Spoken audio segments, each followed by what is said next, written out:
नरेंद्र मोदी राजा हैं, वजीर हैं या फकीर हैं?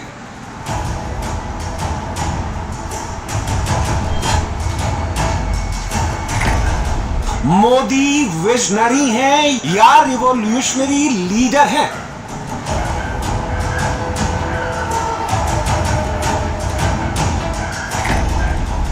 मोदी प्योर नेशनलिस्ट हैं या बाय हार्ट सोशलिस्ट हैं?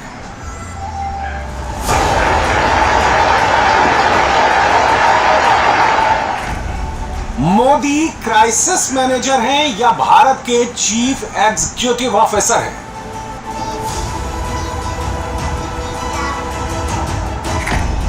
मोदी सुपर ह्यूमन है या क्लेवर पॉलिटिशियन है?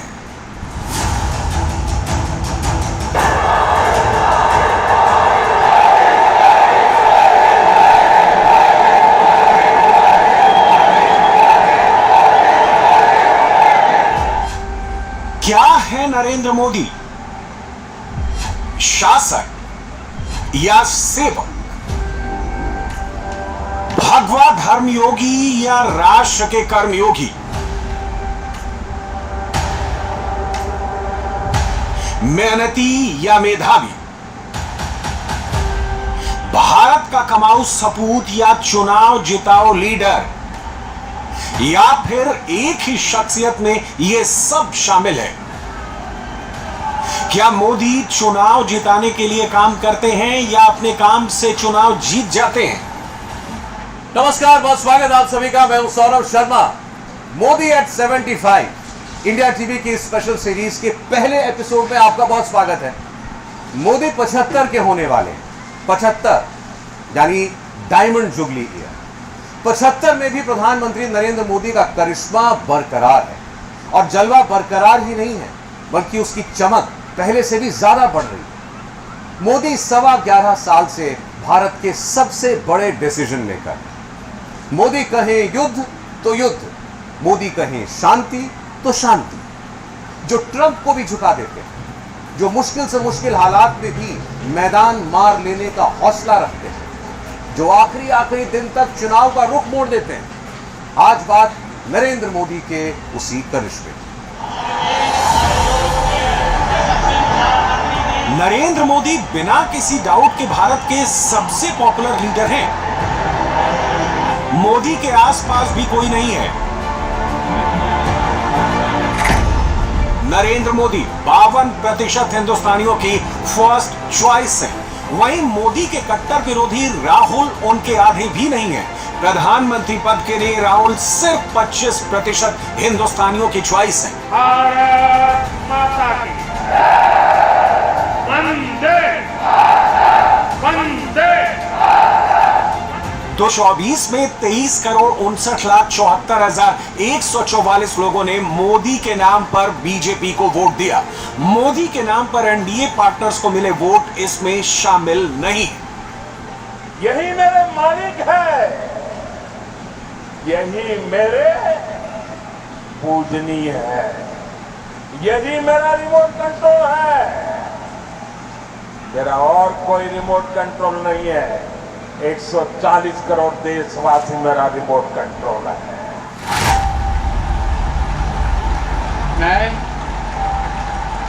मैं नरेंद्र दामोदर दास मोदी 26 मई 2014 जब नरेंद्र मोदी ने भारत के 15वें प्रधानमंत्री के रूप में शपथ ली थी, निर्वहन करूंगा। तब से 4130 दिन गुजर चुके हैं। इतने दिनों में सैकड़ों सर्वे हुए, 50 से ज्यादा बार राज्यों के चुनाव हुए। हर चुनाव के साथ नरेंद्र मोदी की लोकप्रियता बढ़ती ही गई। चाहे तो 2014 से भी पीछे 2001 से ही देख लीजिए। पिछले 24 साल का चुनावी इतिहास देख लीजिए। मोदी एक भी चुनाव नहीं हारे और जहां भी प्रचार में उतरे वहां की सियासी हवा बदल दी। राहुल गांधी और उनकी कांग्रेस पार्टी ने मोदी के खिलाफ अनगिनत कैंपेन चलाए। वोट चोरी वाला कैंपेन ताजा ताजा है। लेकिन मोदी की पॉपुलैरिटी चार्ट पर एक खरोच तक नहीं आई। मुझे कितने ही गालियां दे, मैं तो भगवान शिव का भक्त हूं, सारा जहर निगल देता। जब किसी और का अपमान होता है तो मुझसे रहा नहीं जाता। पिछले 11.25 साल में नरेंद्र मोदी चुनावी युद्ध के ब्रह्मास्त्र में तब्दील हो चुके हैं। जहां कुछ नहीं चलता वहां भी मोदी का नाम चलता है। सामने बिहार का विधानसभा चुनाव है, फिर बंगाल, असम का चुनाव होगा। इन सभी राज्यों में मोदी हैं, तभी विजय पर दृष्टि है। जहां जहां इलेक्शन फंसता है, ऐसा लग रहा था चल रहा है इलेक्शन, फंस गया, लास्ट में प्रधानमंत्री उतरते हैं और बदल देते हैं। उत्तर प्रदेश के लास्ट चरणों में यही हुआ, पिछले गुजरात चुनाव में भी यही हो रहा था। ऐसा लगता है कि ये वाला इलेक्शन फंसा, फिर प्रधानमंत्री उतरते हैं फिर बदल जाता है, क्योंकि उन्हें पता है कि एक बड़ी जनसंख्या उन पर भरोसा करती है। और मैं फिर दोहरा रहा हूँ कि उन्हें उस भरोसे को बड़ा करना है, सच सिद्ध करना है और लोक मंगल के और बड़े निर्णय जो ये देश प्रतीक्षा कर रहा है वो देने हैं।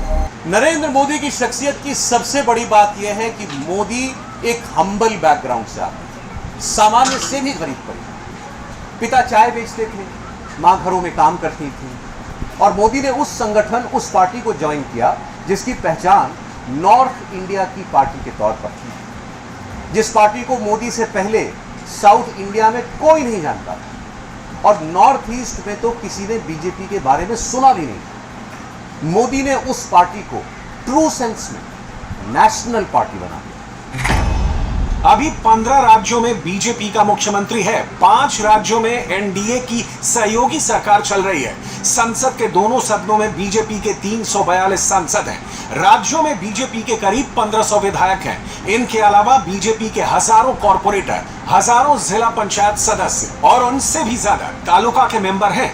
देश के 10,52,000 चुनाव बूथ पर काम करने वाले करोड़ों कार्यकर्ता, पन्ना प्रमुख और पेज कमेटी मेंबर्स हैं। इन सबका फेस एक है, नरेंद्र दामोदर दास मोदी।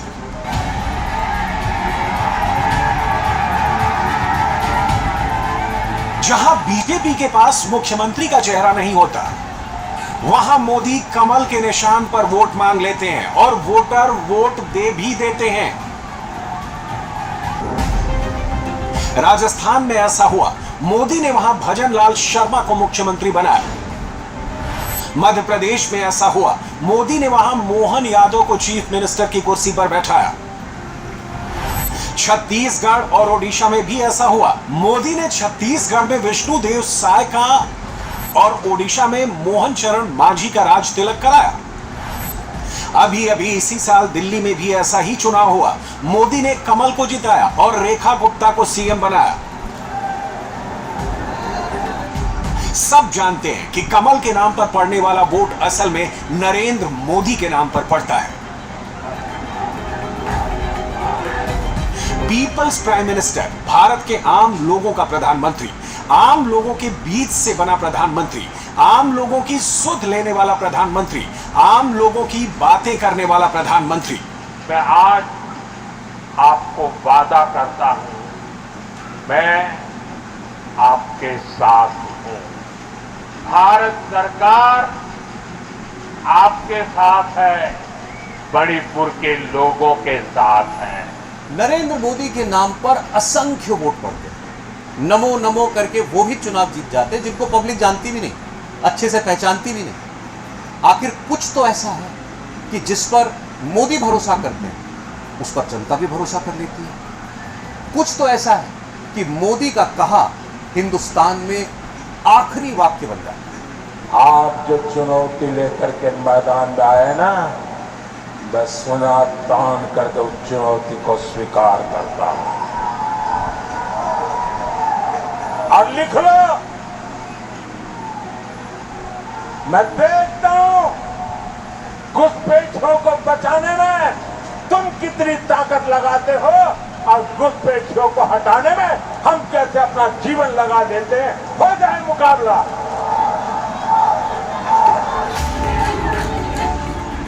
नरेंद्र मोदी पर जनता का यह विश्वास कैसे बना, इसका जवाब वही दे सकता है जिसने मोदी को करीब से काम करते हुए देखा है। मुझे जो लगा कि जो बहुत ही अंतर है। His is governance with ethics.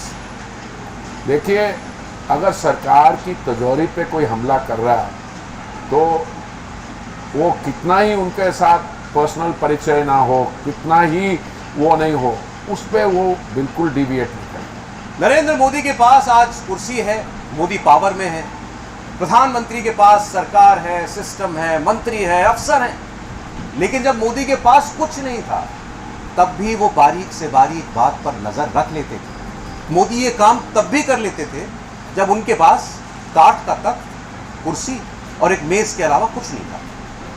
जो मोदी को करीब से जानते हैं वो कहते हैं कि प्रधानमंत्री की कामयाबी के पीछे दरअसल यही मेहनत है।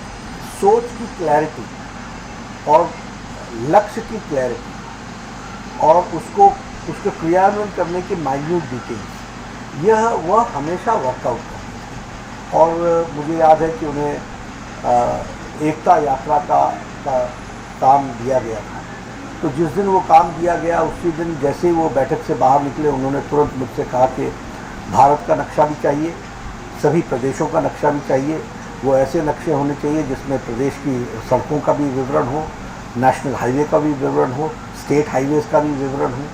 और उसके बाद उन्होंने 1.5 दिन पूरी एक्सरसाइज मुशक्क़त करके कहाँ से चलेंगे, कैसे चलेंगे, कितनी किलोमीटर चलेंगे, कौन कौन से पड़ाव होंगे, कहाँ कहाँ पब्लिक मीटिंग्स होंगी, इसका सारा नक्शा इन डिटेल पूरी अपने कमेटी के साथ बैठ करके उन्होंने खुद उसको बनाया था। तो ये उनकी एक, जिसको कहते हैं कि जो भी उनको काम मिला, जिस काम को भी उन्होंने हाथ डाला, वह बहुत ही दक्षता के साथ और बहुत गहराई के साथ और बहुत नीचे तक जा करके उसकी सारी क्रियान्वयन। अमेरिका के राष्ट्रपति दुनिया के सबसे ताकतवर शख्स कहे जाते हैं। ग्लोबल लीडर्स की अप्रूवल रेटिंग में डोनाल्ड ट्रंप को सिर्फ 44% की अप्रूवल रेटिंग मिलती है। ब्रिटेन के प्राइम मिनिस्टर कीर स्टामर को सिर्फ 27% की अप्रूवल रेटिंग हासिल है।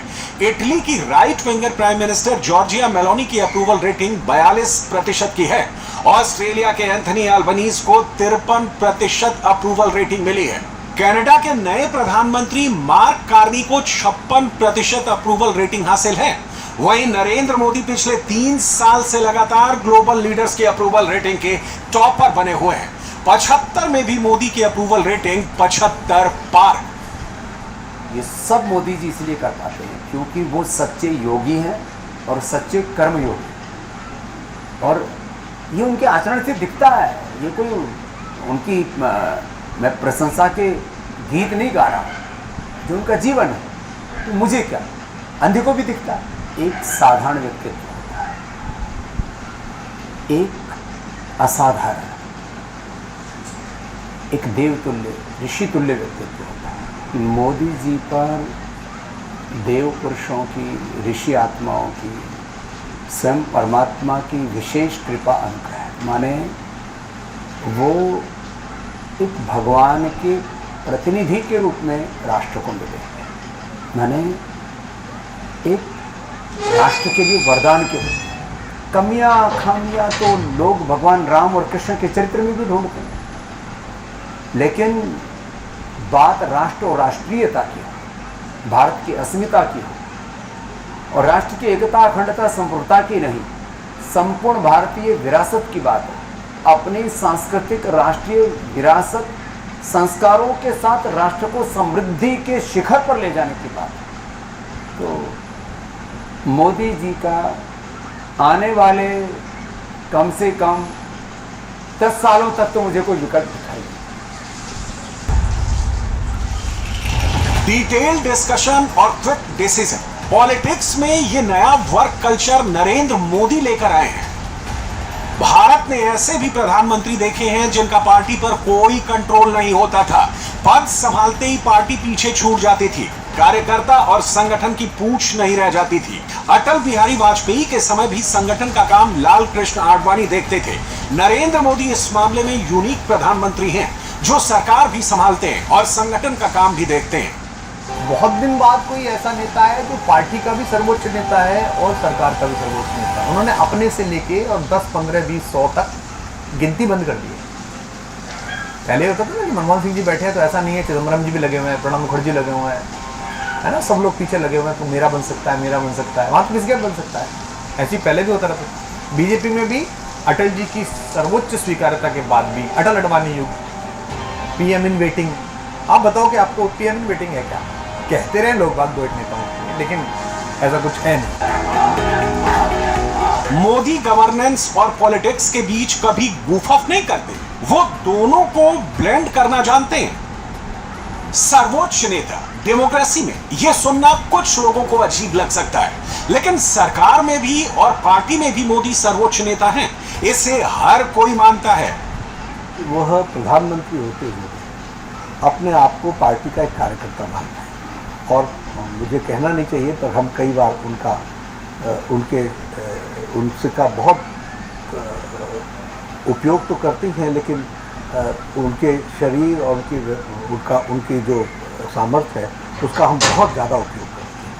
उन्होंने कभी मना नहीं किया, वो हमेशा कहते हैं पार्टी तय करे जहाँ भी मुझे उपयोग करना। पार्टी की दृष्टि से वो एक कार्यकर्ता के रूप में जहाँ जहाँ जो जिम्मेवारी उनके पास है उसमें वह अपना पूरा तन्मयता से योगदान करते हैं। पार्लियामेंट्री पार्टी की मीटिंग में आते हैं तो कभी घड़ी नहीं देखते, इलेक्शन कमेटी की मीटिंग में आते हैं तो कभी घड़ी नहीं देखते। चुनाव जैसे डे टू डे होता है तो डे टू डे में नई नई चीज़ें आती हैं, उनके प्रति बहुत सजग रहते हैं और उसके बारे में कंसल्टेशन प्रोसेस उनका बड़ा गहरा रहता है। लेकिन यह सब करते हुए प्रधानमंत्री के रूप में निभाने वाली जिम्मेवारी से वो कतई चूकते नहीं। 45 साल की बीजेपी के 2 ही प्रधानमंत्री हुए, वाजपेयी और Modi. Lal Krishna Advani PM in waiting ही रह गए। वाजपेयी और आडवाणी की जोड़ी ने 6 साल तक देश को चलाया, लेकिन वो बीजेपी को कभी अपने दम पर मेजॉरिटी में नहीं ला पाए। मोदी ने यह काम एक बार नहीं बल्कि 2 बार किया। पहले 282, फिर 303, तीसरी बार 240। तीसरी बार बीजेपी को अपनी मेजॉरिटी नहीं मिली, लेकिन तीसरे टर्म में भी मोदी सरकार पूरे ठसक के साथ चल रही है। प्रधानमंत्री के वर्किंग स्टाइल में कोई चेंज नहीं आया है। मोदी ने बीजेपी का मेक ओवर कैसे किया, जेपी नड्डा हिमाचल प्रदेश का एग्जाम्पल देकर समझाते हैं। भारतीय जनता पार्टी सरकार में आए इसकी कल्पना नहीं थी और उन्होंने 3 साल के अंदर पार्टी को बिल्कुल रेवोल्यूशनाइज कर दिया। हर कार्यकर्ता को काम और हर काम को कार्यकर्ता, ये उन्होंने पूरा किया, सबको समय दिया। 2 महीने के अंदर सभी जिले नीचे तक उनका घूमना, उनका प्रवास, उनका मिलना, और पार्टी को उन्होंने एकदम गियरअप कर दिया। और अगले बार जब चुनाव हुआ तो पार्टी सरकार में आ गई। नरेंद्र मोदी के डिक्शनरी में समय बेहद कीमती होता है।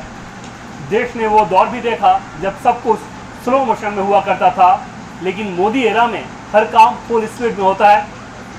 नरेंद्र मोदी सबसे ज़्यादा यकीन करते हैं अपनी स्पीड और उस काम को करने के तरीके पे। नरेंद्र मोदी के वर्किंग एटीट्यूड और उनके पहले के जो प्रधानमंत्री रहे हैं उनके वर्किंग एटीट्यूड की अगर तुलना करें तो उसमें एक बड़ा फ़र्क ये नज़र आएगा कि नरेंद्र मोदी स्पीड पर बहुत ज़्यादा यकीन करते हैं। नरेंद्र मोदी के काम करने का तरीका बिल्कुल सिंपल है। जब भी वो किसी जटिल काम को लेते हैं तो वो जटिल काम जब अंजाम तक पहुँचे उसकी तारीख भी मुकर्रर कर देते हैं। जब काम पूरा हो जाता है तो आराम करने के बजाय एक दूसरे टास्क में जुड़ जाते हैं। मोदी ने काम करने के इसी तरीके को अपने मंत्रियों के ऊपर भी लागू कर रखा है। मोदी का काम ही उनकी पहचान है। मोदी के धुर विरोधी भी इस बात से इनकार नहीं कर सकते कि काम को लेकर मोदी की डिक्शनरी में ना तो इफ है ना बट है। जो काम असंभव लगता है उसे मोदी पूरा कर देते हैं। 75 साल आते आते लोग रिटायर वाले माइंडसेट में चले जाते हैं, लेकिन मोदी आराम नहीं, काम करते हैं। सोने के कुछ घंटों को छोड़ दिया जाए तो मोदी नॉन स्टॉप एक्टिव और एनर्जेटिक रहते हैं।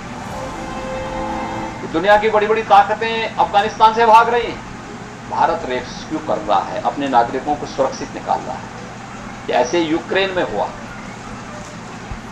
दुनिया की बड़ी बड़ी ताकतें अपने को जो बड़ी ताकतें कहती हुए प्लान कर रही थी, अपने नागरिकों को वैसे छोड़ दे रही थी, लेकिन भारत ने न केवल भारत के नागरिकों को बल्कि दुनिया के तमाम देशों के नागरिकों को भी सकुशल निकालने का प्रयास किया। और पहली बार हुआ कि युद्ध के मैदान में दो देश जब लड़ रहे हों, किसी तीसरे देश के राष्ट्राध्यक्ष की इंटरवेन के कारण युद्ध रुका हो और अपने नागरिकों को सुरक्षित निकालने के बाद फिर वह युद्ध प्रारंभ हो गया। यह पहली बार हुआ है। मेकिंग ऑफ नरेंद्र मोदी, ये सब एक दिन में नहीं हो गया, इसके पीछे लंबा संघर्ष है। ये संघर्ष तभी से शुरू हो गया था जब वो गुजरात के मुख्यमंत्री बने थे। मोदी के पहले टर्म में भी गुजरात का दंगा हो गया, चुनाव करीब था, दंगे हुए तो मोदी पर आरोप लगे। ये कानूनी लड़ाई 19 साल तक चली, लोअर कोर्ट से हाई कोर्ट, हाई कोर्ट से एसआईटी, कोर्ट मॉनिटर्ड जांच, फिर सुप्रीम कोर्ट में वर्षों तक सुनवाई, और इन सबके बीच अनगिनत चुनाव, और हर चुनाव में तोहमत, हर बार कालिक मलने की कोशिश, लेकिन मोदी ने उफ तक नहीं की, कभी शिकायत नहीं की। सुप्रीम कोर्ट ने सारे आरोप खारिज किए तो मोदी ने उसका जश्न नहीं मनाया। मोदी ने उस बारे में बड़ी बड़ी बातें नहीं की। गृह मंत्री अमित शाह ने मोदी के उस संघर्ष को सबसे करीब से देखा है। 18-19 साल की लड़ाई, देश का इतना बड़ा नेता एक शब्द बोले बगैर सभी दुखों को भगवान शंकर के विषपान की तरह गले में उतारकर सहन कर कर लड़ता रहा, और आज जब अंत में सत्य सोने की तरह बारा है, चमकता हुआ बारा है, तो आनंद ही होगा। मैंने बहुत नज़दीक से मोदी जी को इस दर्द को झेलते हुए देखा है, इस आरोपों को झेलते हुए देखा है, और सब कुछ सत्य होने के बावजूद भी क्योंकि न्यायिक प्रक्रिया चालू है, हम कुछ नहीं बोलेंगे। इस स्टैंड को कोई बहुत मजबूत मन का आदमी ही ये स्टैंड ले सकता है। तो संपूर्ण न्यायिक प्रक्रिया जब तक समाप्त नहीं हुई तब तक मोदी जी ने इसको प्रभावित करने के लिए कुछ नहीं किया। क्या नरेंद्र मोदी की पॉपुलैरिटी हिंदुत्व के थॉट से है? मोदी सनातन को सियासत में यूज करना जानते हैं, वो टेक्नोलॉजी को भी जानते हैं, उन्हें कैमरे की भी समझ है, वो सोशल मीडिया के भी मास्टर हैं, लेकिन वो ये भी जानते हैं कि काम का कोई विकल्प नहीं है।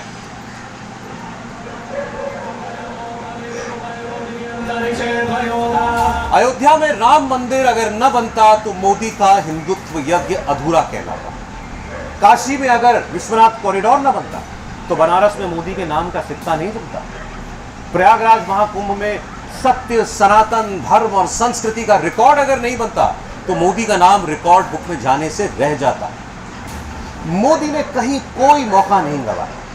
सनातन परंपरा में सदियों से चला आ रहा कुंभ इतना दिव्य, इतना भव्य हो सकता है, यह सोचने वाले भी मोदी ही हैं।